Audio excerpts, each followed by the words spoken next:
Hi, my name is Clint Abrahams, and I'm an architect and a lecturer in the School of Architecture at the University of Cape Town. When I was young, I was made to believe that building and making things was a lesser form of knowledge, requiring less intelligence than other professions. Instead, our teachers told us to become doctors and lawyers, or else we would end up working on a building site one day. Back then, I was perplexed because when my friends and I returned home, it was either a bricklayer, a carpenter, or a tiler who provided us places to live. Our fathers, all local makers, instilled in us a deep sense of pride and dignity and a work ethic in the apartheid township we grew up in. Opportunities to explore other worlds were few, and so I decided to continue studying and to work hard.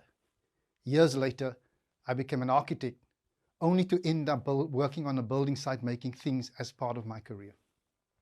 I guess I never lived up to my teachers' expectations.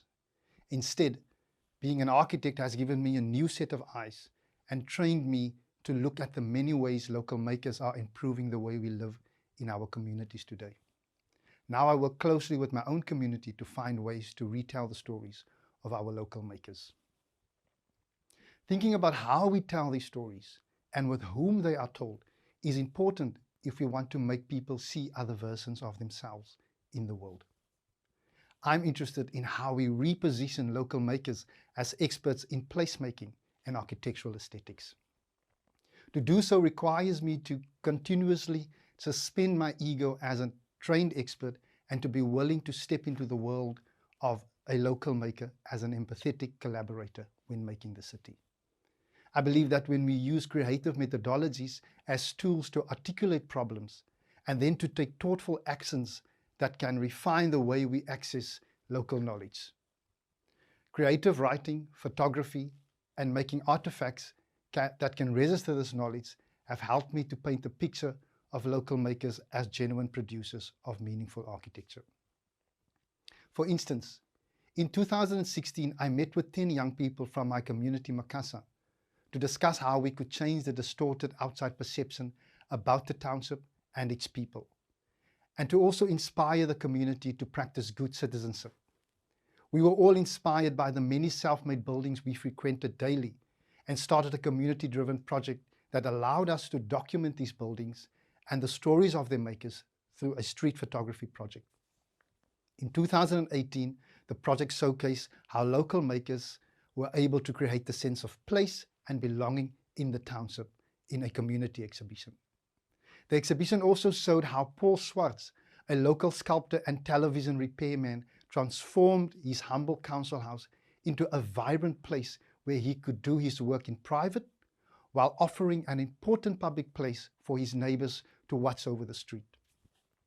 Swart uses his pottery skills and combines them with simple building techniques to bring together rubble, clay and wire mesh, pieces of pottery, and old TV parts to create the organic shapes of his buildings. He repaints the walls of his buildings each year with a new color, marking the passing of time.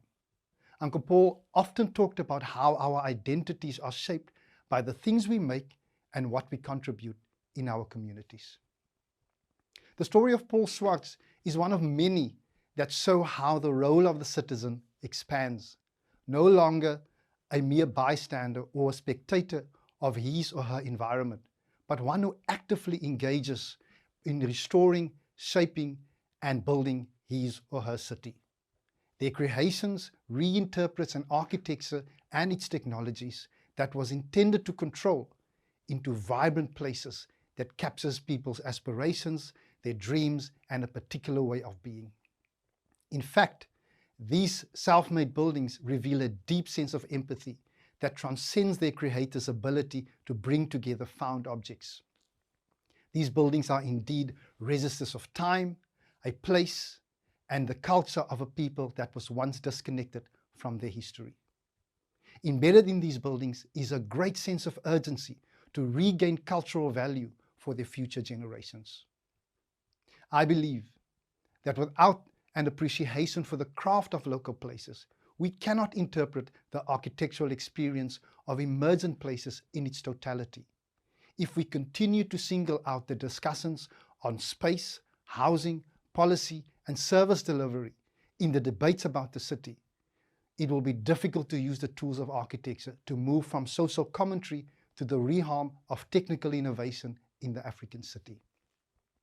Famous Brazilian educator Paulo Freire aptly writes that knowledge only emerges through the restless, impatient, continuing, hopeful inquiry human beings pursue in this world. I believe that self-made buildings made by local makers embodies a particular knowledge that, when studying these, can inspire architects to rethink the way we engage with the city and its citizens. If empathy is the highest form of knowledge human beings can pursue in this world, and making is an important manifestation of empathy in architecture, then surely making is not a lesser form of knowledge. And because of this, I believe that when architects engage more meaningfully with the things people make, we can become more empathetic collaborators in the making of the city, and maybe imagine an architecture that is more representative of people. Thank you.